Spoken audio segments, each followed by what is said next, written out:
అందరికీ నమస్కారం అండి. Welcome to volunteer connection YouTube and Telegram channel. So మన ఛానల్ని కనుక ఫస్ట్ టైం చూస్తున్నట్లయితే రెడ్ కలర్లో ఉన్న సబ్స్క్రైబ్ బటన్ని క్లిక్ చేసి బెల్ ఐకాన్ని క్లిక్ చేసి ఆల్ అని ట్యాప్ చేయండి. లైక్ చేయండి, షేర్ చేయండి, కమెంట్ చేయండి. సో ఈ వీడియో ఏంటంటే బర్త్ సర్టిఫికేట్కి సంబంధించిన కొన్ని పాయింట్స్ అయితే తీసుకుందాము.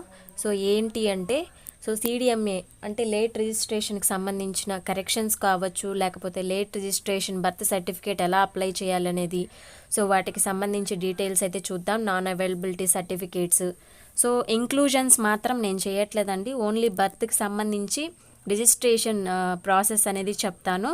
సో లాస్ట్లో అనేది ఎలా అప్లై చేయాలనేది చెప్తాను. సో మన సచివాలయంలోనే అప్లై చేస్తారనమాట. సో బర్త్ సర్టిఫికేట్లోనే మనకి కొన్ని కేటగిరీస్ ఉంటాయి. సో వీటికి సంబంధించి కొన్ని క్వశ్చన్స్ అయితే చూద్దాము. సో 21 డేస్ లోపల అయితే బర్త్ సర్టిఫికేట్ అయితే అప్లై చేసుకోవాలి. అండ్ ఇంకొకటి 21 to 30 డేస్ లోపల అయితే డిలే అయినందుకు ఫీజు అయితే కట్టవలసి ఉంటుంది అనమాట. So information and prescribed proforma అని ఉంటుంది. ఫామ్ 1 అనేది ఫిల్ చేసి ఫీజు అనేది ఎక్స్ట్రా కట్టాల్సి ఉంటుంది. అది కూడా 30 డేస్ లోపల మీరు అప్లై చేసుకుంటే కనుక, అంటే 21 డేస్ లోపల హాస్పిటల్లో ఇస్తారు. ఒకవేళ అది లేకపోతే 30 డేస్ లోపల, అంటే బేబీ ఆర్ బేబీ బాయ్ పుట్టిన 30 డేస్ లోపల అప్లై చేసుకోవాలంటే డిలే అయినందుకు, అంటే లేట్ అయినందుకు ఫీజు అనేది పే చేయాలి. ఫామ్ 1 అనేది ఫిల్ చేసి తీసుకెళ్లాల్సి ఉంటుంది అనమాట ఆ మదర్. తర్వాత delayed days range 30 days to 1 year below, అంటే 30 రోజుల నుంచి 1 year లోపల అయితే మీ రిజిస్ట్రేషన్ అప్లై చేసుకోవాలంటే ఇన్ఫర్మేషన్ ప్రొఫార్మా అనేది ఫామ్ 1 అనేది ఫిల్ చేయాలి. Non availability certificate form 10, delayed fee మరియు అఫిడవిట్ అనేది తీసుకోవాలి. కోర్టులో నోటరీస్ ఉంటారు కదా, వాళ్ళ దగ్గర అఫిడవిట్ అనేది తెచ్చుకోవాల్సి ఉంటుంది. 10 రూపీస్ బాండ్ పేపర్ ఉంటుంది కదా, నాన్ జ్యుడిషియల్ ఫామ్, సో అదైతే తెచ్చుకోవాల్సి ఉంటుంది అథారిటీ నుంచి. సో ఇవి సరిపోతాయండి. సో మీరు late registration birth 1 year below apply చేసుకోవాలంటే, సో యాక్చువల్గా 21 డేస్ లోపల చేసుకుంటే ఎటువంటి ఇబ్బంది అయితే రాదనమాట. సో అలాగే delayed by more than 1 year, అంటే 1 year కంటే ఎక్కువ రోజులైంది, అప్పటికి మీకు రిజిస్ట్రేషన్ లేదు బర్త్కి సంబంధించి అంటే, సో దానికి కావాల్సిన ఫామ్స్ ఏంటంటే ఫామ్ 1 అనేది కావాలి, నాన్ అవైలబిలిటీ కావాలి, ఫీ అనేది ఎక్స్ట్రా పే చేయాల్సి ఉంటుంది అనమాట. అఫిడవిట్ అనేది తెచ్చుకోవాలి, నోటరీస్ అండ్ మెజిస్ట్రేట్ దగ్గర సైన్ అయితే తెచ్చుకోవాల్సి ఉంటుంది. కొన్ని ప్రొఫార్మాస్ ఉంటాయి, వాటి గురించి కూడా చెప్తాను నేను ఇప్పుడు. సో ఇవైతే బర్త్కి సంబంధించినవి. సో గెజిటెడ్ ఆఫీసర్ పెట్టినా సరిపోతుందండి. 2 గెజిటెడ్ ఆఫీసర్స్ విట్నెస్లుగా ఉండి పెట్టవలసి ఉంటుంది అనమాట. సో ఫామ్స్ గురించి కూడా చూద్దాం. ఏమేమి ఫామ్స్ కావాలంటే ప్రతి దానికి పేరెంట్ డిక్లరేషన్ ఫామ్ అయితే కావాల్సి ఉంటుంది. అది కూడా వితిన్ 21 డేస్ లోపల అయితే ఈ ఫామ్ అనేది తీసుకెళ్ళండి.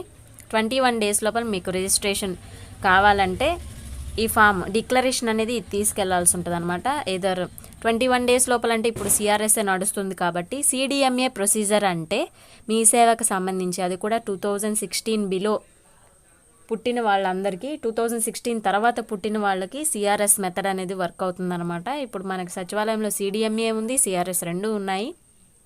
CRS అనేది ఆటోమేటిక్గా జనరేట్ అయిపోయి మున్సిపల్ ఆఫీస్కి వెళ్ళిపోతుంది. ఏ హాస్పిటల్లో అయితే పుట్టారో వాళ్ళు డైరెక్ట్గా పంపించేస్తున్నారు.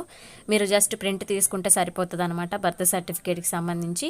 సో ఇదైతే డిక్లరేషన్ ఫామ్ అనమాట. సో ఇట్లా ఎగ్జాంపుల్ ఒక జనన ధృవీకరణ పత్రం అనేది, అంటే బర్త్ సర్టిఫికేట్ అనేది ఎగ్జాంపుల్ ఇలా ఉంటుంది. ఫామ్ 5 అనేసి ఉంటుంది అనమాట. సో దీన్నే ప్రింట్ తీసిస్తారు. అది మీ సేవ కావచ్చు, సచివాలయం కావచ్చు, వాళ్ళ ప్రింట్ వేసి తీసిస్తారనమాట. సో ఇక్కడ డీటెయిల్స్ అనేవి మీకు క్లియర్గా కనిపిస్తాయి అనమాట. సో అండర్ యాక్ట్ 1969 అనమాట. సో దీన్ని బట్టి ఇది ఆంధ్రప్రదేశ్కి సంబంధించిందండి, తెలంగాణకి కాదు. సో ఆంధ్రప్రదేశ్లో మాత్రమే సచివాలయం అండ్ CRS మెథడ్ అనేది ఉంటుంది అనమాట.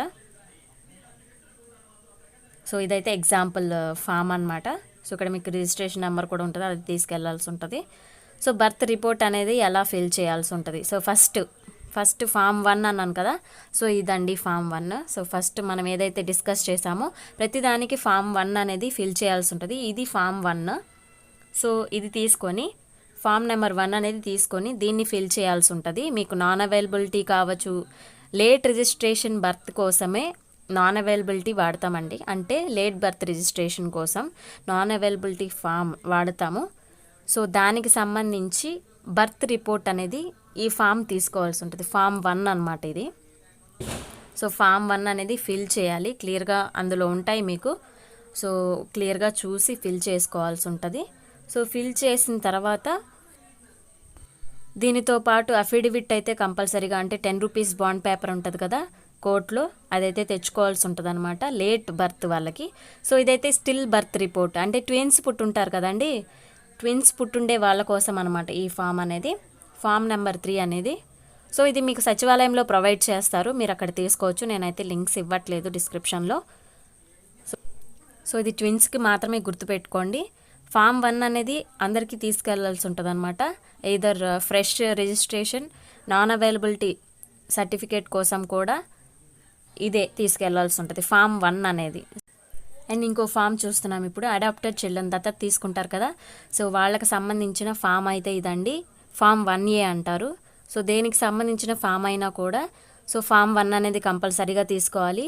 ఫామ్ 1A అనేది ఓన్లీ దత్తత తీసుకున్న వాళ్ళకి మాత్రమే, అలాగే స్టిల్ బర్త్ ఉన్న వాళ్ళకైతే 2 తీసుకోవచ్చు, ఫామ్ 1 అండ్ ఫామ్ 3 తీసుకోవచ్చు అనమాట. సో మళ్ళీ నేను గుర్తు చేస్తున్నాను అనమాట, ఫామ్ 1 అనేది కంపల్సరీగా ఉండాలి, ఫస్ట్ చూపించిన ఫామ్. సో ఆ తర్వాత అఫిడవిట్ కంపల్సరీగా ఉండాలి, అంటే non judicial form 10 rupees bond paper అనమాట అది. సో అది ఉండాలి. సో ప్రాపర్ ఎవిడెన్సెస్ ఉండాలి పేరెంట్స్వి, సో దానికి సంబంధించి ఉంటే సరిపోతుంది అనమాట. సో ఎగ్జాంపుల్ బర్త్ సర్టిఫికేట్ అనేది ఇందాక చూసాము, సో ఎంటీ ఫామ్ అనేది ఇదనమాట. సో మనకి ఇలాగ వస్తుంది. సో ఇది ఏపీకి మరియు తెలంగాణకు కూడా ఇదే ఉంటుందన్నమాట. ఇది డైరెక్ట్ మనకి రిజిస్ట్రేషన్ సిస్టమ్ నుంచి విడుదల చేయబడింది అనమాట. ఇలా ఉంటుందన్నమాట. ఆ తర్వాత ఇక్కడ చూడండి, నాన్ అవైలబిలిటీ సర్టిఫికేట్ అని చెప్పాను కదా, ఫామ్ 10 అంటే అబవ్ 1 ఇయర్ అయితే మరియు 30 days to 1 year లోపల అయితే నాన్ అవైలబిలిటీ సర్టిఫికేట్ ఉంటుంది. అంటే ఎటువంటి రిజిస్ట్రేషన్ సర్టిఫికేట్ లేని వాళ్ళకి మాత్రమే అండి ఇది. సర్టిఫికేట్ కనుక ఉంటే మీకు డైరెక్ట్గా ప్రింట్ తీసిస్తారు పోయిందని పెట్టేస్తే, కానీ డీటెయిల్స్ అనేవి ఉంటాయి. ఒకవేళ ఉండిపోయినా కూడా నాన్ అవైలబిలిటీ, లేట్ రిజిస్ట్రేషన్ కూడా నాన్ అవైలబిలిటీయే తెచ్చుకోవాల్సి ఉంటుంది. ఇది ఫిల్ చేసి ఇవ్వాల్సి ఉంటుంది అనమాట, ఫామ్ 10 అనమాట. సో లేట్ అయిన వాళ్ళకి ఫామ్ 10, ఫామ్ 1 ఈజ్ కంపల్సరీ చూసుకోండి. సో బర్త్ సర్టిఫికేట్కి అయితే అప్లికేషన్ అనేది ఎగ్జాంపుల్గా మన సచివాలయానికి సంబంధించి అప్లికేషన్ అండి ఇది. మీ సేవలా కూడా ఉంటుంది, కాకపోతే మీ సేవ అనేసి ఉంటుందన్నమాట. టాప్లో బ్రాండ్ నేమ్ ఇస్తారు అంతే, సేమ్ అన్నమాట. సో ఇక్కడ డీటెయిల్స్ అనేవి ఫిల్ చేసి ఇవ్వాలి వాళ్ళకి. సో ఇప్పుడు ఆల్మోస్ట్ అందరికీ ఎలా చేస్తున్నారంటే డైరెక్ట్గా ఆన్లైన్లో మున్సిపల్ ఆఫీస్కి పంపించేస్తున్నారు. సో డైరెక్ట్గా మీరు ప్రింట్ తీసుకునేలాగా, ఒకవేళ సిడిఎంఏ ప్రాసెస్ అంటే 2016కు ముందు కనుక పుట్టిన వాళ్ళకి, ఒకవేళ లేకపోతే బర్త్ సర్టిఫికేట్స్ పోయినాయి, కొంతమందికి లేవు, ఉండి నెంబర్స్ అన్నీ ఉంటాయి, అట్లాంటి వాళ్ళు డౌన్లోడ్ చేసుకోవచ్చు. అసలు నెంబర్స్ లేని, డీటెయిల్స్ లేని వాళ్ళైతే సో నాన్ అవైలబిలిటీ సర్టిఫికేట్ తీసుకొని వెళ్ళాల్సి ఉంటుంది అనమాట. అదే లేట్ రిజిస్ట్రేషన్ బర్త్ అనమాట. సో క్లియర్గా అర్థమైంది అనుకుంటున్నాను. ఇదైతే ఫిల్ చేసేసి ఇచ్చేస్తే బర్త్ సర్టిఫికేట్ అనేది ఇస్తారు. అది కూడా 21 days లోపల అయితే ఇస్తారు. 21 days తర్వాత అయితే వేరే ప్రొసీజర్. చెప్పాను కదా ముందు నాన్ అవైలబిలిటీ సర్టిఫికేట్ అనేసి, దానికి సంబంధించి ఫస్ట్లో చెప్పడం జరిగింది. ఒకసారి క్లియర్గా వీడియో అనేది పూర్తిగా చూడండి. అండ్ నెక్స్ట్ చూద్దాం. ఈ టాపిక్ వచ్చేసి బర్త్ కరెక్షన్స్. సిడిఎంఏ అంటే ఇంతకుముందు 2016కి ముందు జరిగినవి మాత్రమే, అంతకుముందు పుట్టిన వాళ్ళు మాత్రమే ఈ కరెక్షన్స్ అనేది చేసుకోగలుగుతారనమాట. సో ఇక్కడ చూడండి, కరెక్షన్స్ ఎన్నెన్ని రకాలు ఉన్నాయి. ఇంటి పేరు మార్చుకోవచ్చు, డేట్ ఆఫ్ బర్త్ మార్చుకోవచ్చు, జెండర్ మార్చుకోవచ్చు, ఫాదర్ నేమ్, మదర్ నేమ్ కూడా చేంజ్ చేసుకోవచ్చు, ప్లేస్ చేంజ్ చేసుకోవచ్చు, అంటే బర్త్ ప్లేస్ ఎక్కడైతే పుట్టారో ఆ ప్లేస్ కూడా చేంజ్ చేసుకోవచ్చు. సో ఇంతకుముందు ఏముంది తెలియాలి, అండ్ ఇప్పుడు ఏం పెట్టుకుంటున్నారో తెలియాలి. కరెక్షన్స్ చేసేటప్పుడు కంపల్సరీగా బర్త్ రిజిస్ట్రేషన్ సర్టిఫికేట్ అనేది ఉండాలి మీ దగ్గర, ఉంటేనే కరెక్షన్స్ అనేది చేస్తారు. ఓకేనా?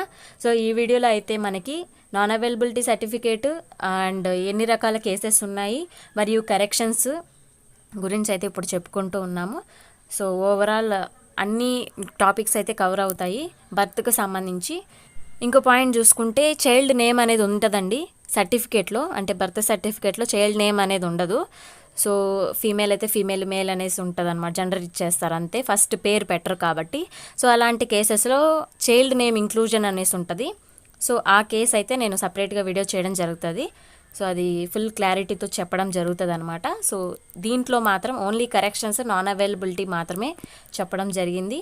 అండ్ కేసెస్ ఎన్ని ఉన్నాయి, ఎలా అప్లై చేసుకోవాలనేది చెప్పడం జరుగుతుందనమాట. సో ఇదైతే CDMAకి సంబంధించిన మీ సేవకు సంబంధించిన ఫామ్ అండి. సో మీకు ఫామ్స్ అయితే ఈజీగా దొరుకుతాయి, తొందరపడాల్సిన అవసరం లేదు. సో ఎక్కడైనా దొరుకుతాయండి, మీకు సచివాలయంలోనే ఇచ్చేస్తారు, అన్ని ఫామ్స్ తీసి ఇచ్చేస్తారు. సో ఇది చూడండి, డిక్లరేషన్ నేను ఇందాక చూపించాను కదా.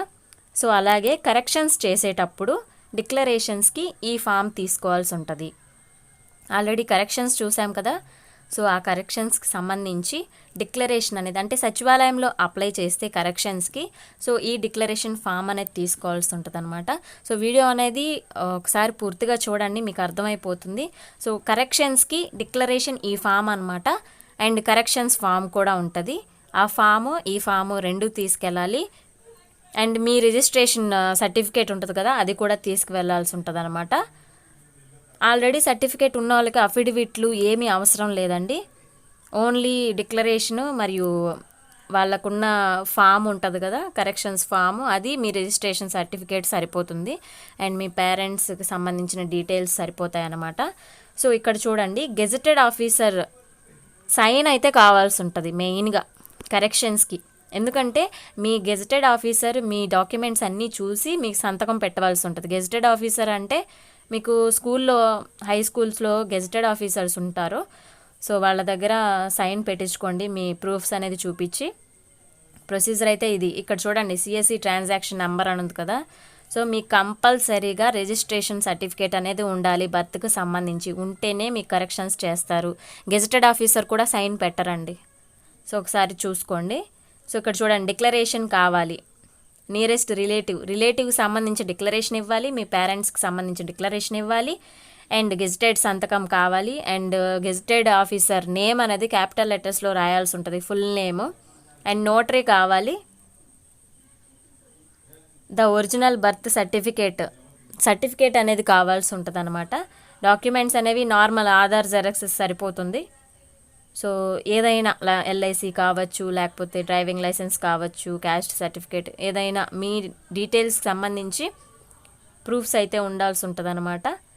చైల్డ్ సర్టిఫికేట్స్ ఉంటే పెట్టండి, లేకపోతే లేదు, వాళ్ళకి సంబంధించినవి ఉంటే, లేకపోతే అవసరం లేదు. ఇదే డెత్కి కూడా, ఇదే కరెక్షన్స్కి గెజిటెడ్ ఆఫీసర్ సర్టిఫికేట్స్ అయితే కావాల్సి ఉంటుంది. సో ఇప్పుడు మనం సచివాలయంలో ఎలా అప్లై చేయాలనేది చూద్దాము. సో ఇప్పుడు మనం కరెక్షన్స్ అండ్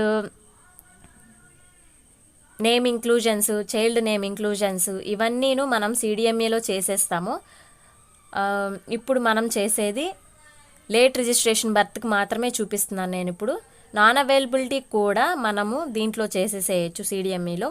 బట్ లేట్ రిజిస్ట్రేషన్కి వచ్చేటప్పటికి, అంటే 1 year కంటే అబవ్ నాన్ అవైలబిలిటీ ఫామ్ కూడా ఉంటుంది. ఆల్రెడీ మీకు సర్టిఫికేట్ ఉండిపోయి ఉంటే నాన్ అవైలబిలిటీ కింద అప్లై చేసుకోవాలి. అసలు లేకపోతే లేట్ రిజిస్ట్రేషన్ బర్త్, ఇది ప్రాసెస్. లేట్ రిజిస్ట్రేషన్ బర్త్కి ఇదన్నమాట ప్రాసెస్. సో ఇందులో అప్లై చేసుకునే విధానం అయితే తెలుస్తుంది. ఇది రెవెన్యూ డిపార్ట్మెంట్ నుంచి చేస్తున్నారనమాట, late registration birth and death application. So birth కానీ డెత్ కానీ అస్సలు రిజిస్టర్ కాకపోతే ఇది ప్రొసీజర్. రిజిస్టర్ అయ్యుండి డాక్యుమెంట్స్ పోయి ఉంటే నాన్ అవైలబిలిటీ. ఓకేనా, క్లియర్ కదా. సో ఇందులో అప్లికేషన్ ఫామ్ అనేది కంపల్సరీగా ఉండాలి. 3 MB లోపల అయితే అప్లోడ్ చేయవలసి ఉంటుంది, PDF ఫార్మాట్లో అయితే అప్లోడ్ చేయవలసి ఉంటుంది. సో రేషన్ కార్డు, మీ డీటెయిల్స్ ఏమైనా పర్సనల్ డీటెయిల్స్, SSC మార్క్స్ ఉంటే మార్క్స్, సో మీకు సంబంధించిన డీటెయిల్స్ అనేవి ఉండాలి. ఇన్ఫర్మెంట్ అంటే, అప్లికెంట్ అంటే పిల్లలు పోయి అప్లై చేయలేరు కాబట్టి ఫాదర్, మదర్ అంటే పేరెంట్స్ అప్లికెంట్స్గా ఉంటారు. సో అప్లికెంట్ డీటెయిల్స్ అంటే పుట్టినవాడో లేకపోతే రిజిస్ట్రేషన్ చేసుకునే పర్సనో కాదండి, వాళ్ళ పేరెంట్ డీటెయిల్స్ అయితే ఇవ్వాలి. ఆ తర్వాత చైల్డ్ నేమ్ ఇవ్వాలి. చైల్డ్ నేమ్, ఎన్నో బర్త్ అంటే నెంబర్ ఆఫ్ డెలివరీ, ఎన్నో డెలివరీ అంటే ఫస్ట్ డెలివరీనా సెకండ్ డెలివరీనా అలా ఇవ్వాలి. సో డేట్ ఆఫ్ బర్త్ అనేది కంపల్సరీగా ఇవ్వాలి, full date of birth, place of birth ఎక్కడ పుట్టారనేది ఇవ్వాల్సి ఉంటుంది అనమాట. ఏజ్ ఆఫ్ మదర్ అంటే డెలివరీ టయానికి మదర్ యొక్క ఏజ్ ఎంత అనేసి ఇవ్వవలసి ఉంటుంది. డోర్ నెంబరు, డీటెయిల్స్ అనేవి ఫిల్ చేయాలి. ఆధార్ కంపల్సరీగా ఉండాలన్నమాట. సో ఆధార్ అనేది కంపల్సరీగా ఉండాలి మదర్కి. సో ఇక్కడ ప్లేస్ ఆఫ్ బర్త్ కూడా కంపల్సరీగా ఎక్కడైతే పుట్టారో అక్కడే ఎంటర్ చేయవలసి ఉంటుంది అనమాట. ఎందుకంటే ఆ హాస్పిటల్స్లో రికార్డ్స్ ఉంటాయి, అవి కూడా మున్సిపల్ ఆఫీస్కి వెళ్ళి ఉంటాయి. ఒకవేళ రికార్డ్స్ లేనివి అయితే ఇక్కడ కరెక్ట్గా పెట్టేసేయండి. రికార్డ్స్ ఉన్నట్లయితే నాన్ అవైలబిలిటీ, రికార్డ్స్ లేకపోతే లేట్ రిజిస్ట్రేషన్ బర్త్ అనేది. సో ఇప్పుడు రెండిటికి యూస్ చేస్తున్నారు. సో ఇదండి ప్రొసీజరు. సో ఇది CDMA గురించి మాత్రమే చెప్పడం జరిగింది. 2016 బిలో వాళ్ళకు కూడా నేను డీటెయిల్గా చెప్పడం జరిగింది. 16 తర్వాత పుట్టిన వాళ్ళకి 21 డేస్ లోపల అయితే అప్లై చేసుకోవచ్చు. So thank you for watching. Please like చేసి ఎంకరేజ్ చేయండి. Thank you.